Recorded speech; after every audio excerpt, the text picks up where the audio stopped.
Hey, Coach Jones here, Rome Martial Arts. This month for the Battleground Bootcamp testing, we're doing swing kicks. Just to break down swing kicks a little bit, I'm going to show. I'll show the swing kick first. That's a swing kick. Couple things. If I were to break it down into 3 steps, step number 1 is I'm going to take a step. Step number 2 is my knee is going to come up, and step number 3 is I'm going to pivot. Most important part is the pivot.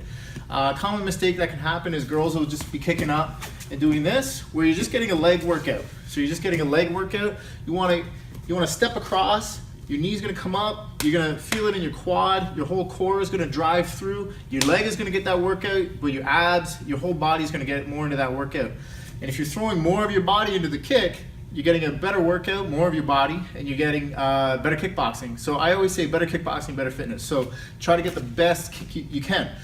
It takes a little bit of practice to get the pivot. One thing I'll tell people is if you feel like you're going to fall on your face, you're probably doing it right. But if you keep just working on it, by the end of a round even, I've seen people go from a terrible kick where it's just going up to a kick where everything's cutting through.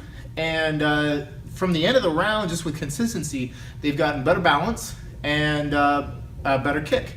And that whole kick, a proper kick, works your core really nice, everything. So to break it down again, we got a step, we got knee up, and then pivot. Those are the basics for a good kick. If you want to know any extra details, feel free to ask a coach. There's many other little pieces that add.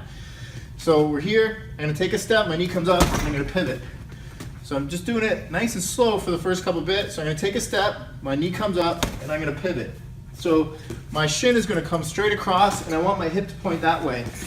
If I were to compare this to any other sport, wherever my hip points is where my power goes. So if I'm throwing a ball, my hip points that way. If I'm swinging a bat, my hip points that way. Hockey, hip, volleyball, hip.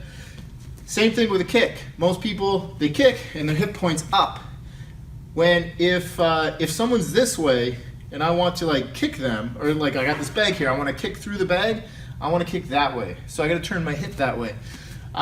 So I come up, I'm going to pivot, and my hip is going to point that way. Just so you can see it, I'll show the other leg. My hip is pointing this way, so everything's going to end up going that way. So a couple kicks, I'm going to go kick. If I want to go faster, 1. Over and over again, try to get as many numbers as you can. Make sure, if you can, try to have the pivot on every one of them. In the boot camp, not a huge deal, but like really try to get the best technique as you can. Good luck.